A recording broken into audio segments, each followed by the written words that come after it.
यदा यदा हि धर्मस्य ग्लानिर्भवति भारत अद्भुतानां धर्मस्य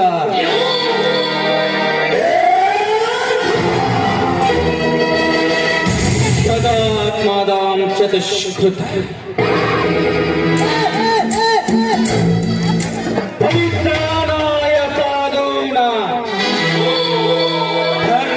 संस्थापनार्थाय संभवामि युगे युगे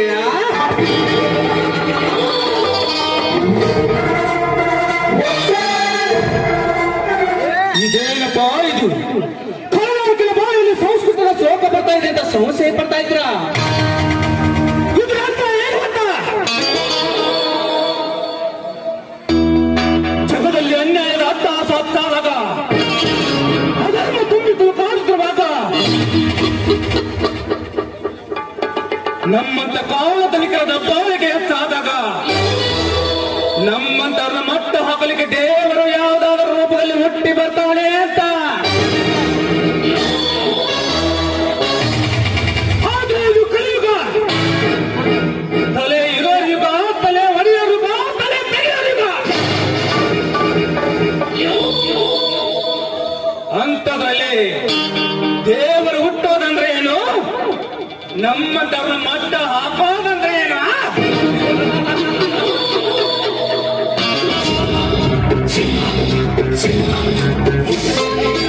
ನನ್ನ ಗೊತ್ತಿದ್ದು ಇಷ್ಟೆಲ್ಲ ಗೊತ್ತಿದ್ದು ನನ್ನನ್ನು ಎದುರಾಗ್ತಾನೆ ನಮ್ಮ ಮಗನ ಸಿದ್ದರಾಮ.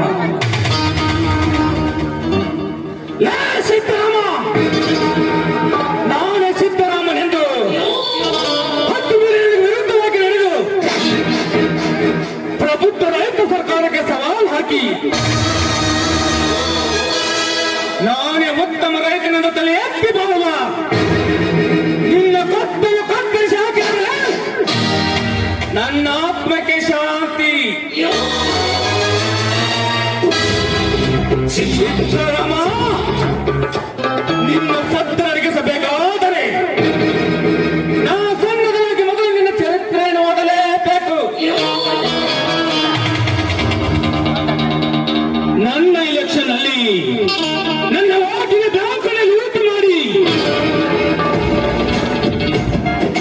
ನನ್ನ ಕಡುವೈರಿಯಾಗಿ ನಿನ್ನ ತಮ್ಮನನ್ನು ನನ್ನ ಮೌನ ಪಂದರಿಗೆ ಸಿಲುಕಿಸಿಕೊಂಡು ಕಕ್ಕಡಿಸಿ ನೋಡುವ ನಿನ್ನ ಕಣ್ಣಿಗೆ ರಕ್ತ ಕಣ್ಣ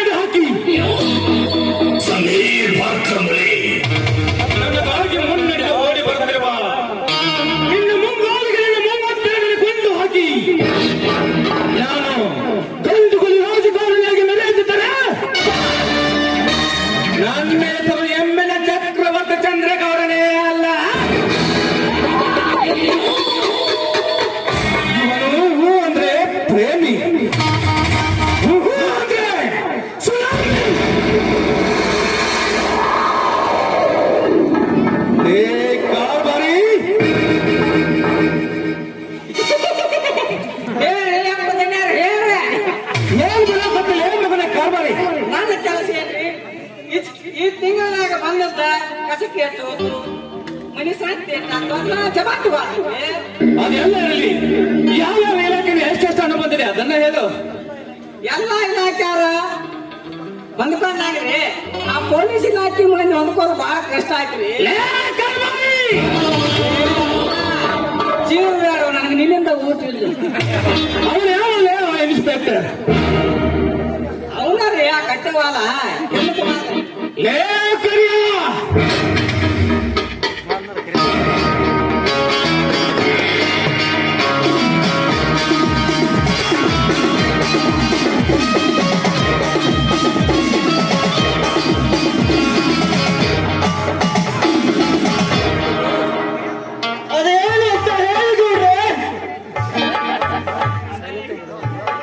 ಈ ನಗರದ ವಲಯದಲ್ಲಿ ನನಗಿನಿಗಳಾಗಿ ಕಾರ್ಯನಿರ್ವಹಿಸುತ್ತಿರುವ ಆ ಕಟ್ಟಡದಲ್ಲಿ ಯಾರು, ಅವನಿಗೆ ಬರ್ಲಿಕ್ಕೆ ಹೇಳು.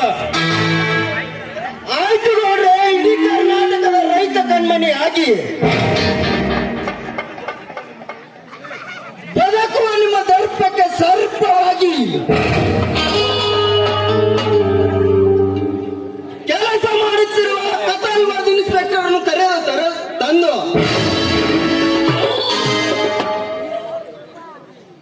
ಈ ಬೌದ್ಧರು ಕರಿಯ ಹೋದರೆ ಸಾಕು, ಮರೆ ಆಚೆಗೆ ನಿಂತು ತಂದು ಇಳಿಸುತ್ತಾನೆ ಹಣದ ಸುಟ್ಟಿಗೆ ಸವನ್ನು.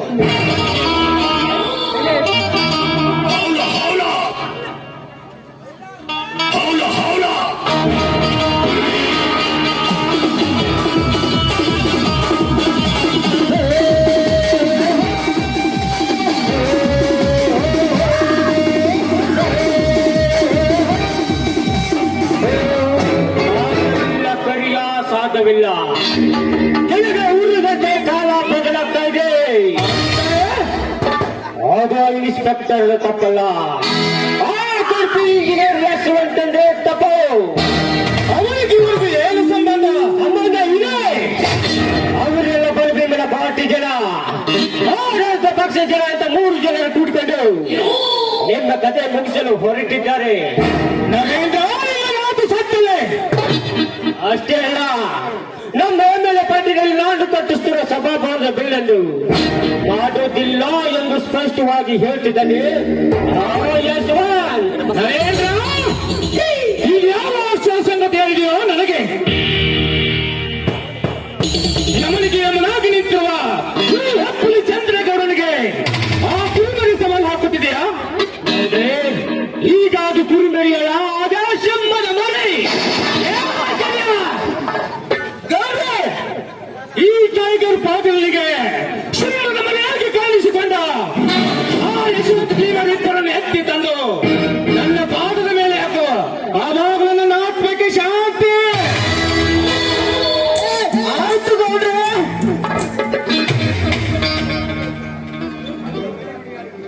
ನಿಮ್ಮ ಮಡಿ ಔಡಿಯಾಗಿ ಬದುಕಬೇಕಿದ್ದ ಅವರಿಬ್ಬರನ್ನು ಹಿಡಿದು ತಂದು ನಿಮ್ಮ ಕೈವಶ ಮಾಡಿ ನಿಮ್ಮ ಆಸೆಗೆ ಅಮೃತ ಪಾನ ಕೊಡಿಸುತ್ತೇನೆ.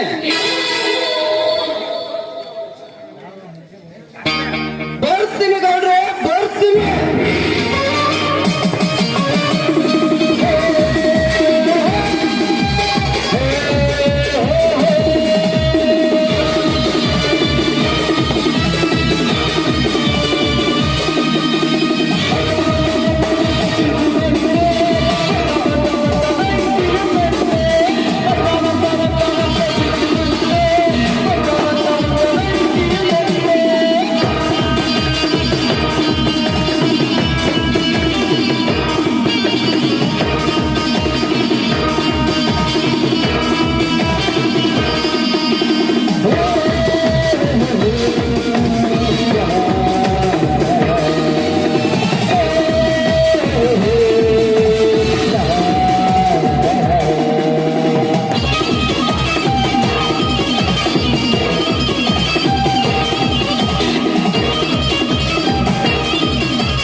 ಹೌದು ಕಾರ್ಬಾರಿ ಹೌದು.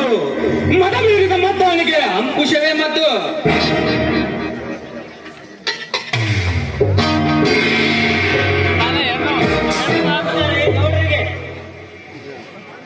ಬೆಂಕಿ ಹತ್ತೋರಿಗೆ ನಮಸ್ಕಾರಕ್ಕೆ ಹೇಳಿ ಕಳಿಸಿದ ತಕ್ಷಣ ಬಂದು ಭೇಟಿ ಆಗಬಾರ್ದಂದ್ರೆ ಎಷ್ಟು ಸಕ್ಕರೆ ಬೇಕು ಮಗ ನಿನಗೆ? ಸೊಕ್ಕಿನ ವಿಷಯ ಇದೇ ಗೌಡ್ರಿ. ನುಚ್ಚು ಬಾಯ್. ಅವಲ್ಲಿ ನಗರದಲ್ಲೊಂದು ರೈತರ ಸಭಾವನ್ನು ಕಟ್ಟುತ್ತಿರುವ ಈ ನರೇಂದ್ರನಿಗೆ ಬಿಲ್ ಕೊಡುವುದಿಲ್ಲ ಅಂತಲ್ಲ ಕಾರಣ? ಜವರಾಜ್ 90 ಕೋಟಿನಲ್ಲಿ ಬಿಲ್ಡಿಂಗ್ 40 ಕೋಟಿನಲ್ಲಿ ಬಿಲ್ ಪಾಸ್ ಮಾಡಿದ್ರೆ ಯಾರು ಮಾಡ್ತಾರೆ ಗೌಡ್ರಿ? ಈ ಭಾಗದ ಎಣ್ಣೆ ಮಾಡಿದ್ರಾಯ್ತು. ಕಾನೂನ ಬಾಹಿರವಾಗಿರುವ ಈ ಕೆಲಸ ನೀವೇಕೆ ನಿಮ್ ಸಿಎಂ ಹೇಳಿದ್ರು ಮಾಡಲಾರೆ? ನಾ ಯಾರೆಂಬುದನ್ನು ಅರಿಯಲಾರದೆ ಎಷ್ಟು ಸಕ್ಕಿಯನ್ನು ಹಾರಿದ್ರೆ ನೀವಿಲ್ಲದ ಜಾಗಕ್ಕೆ ಗಡಿಯಾಚೆ ಸೇಬೇಕಾಗುತ್ತೆ ಮಗನೇ. ಎತ್ತರ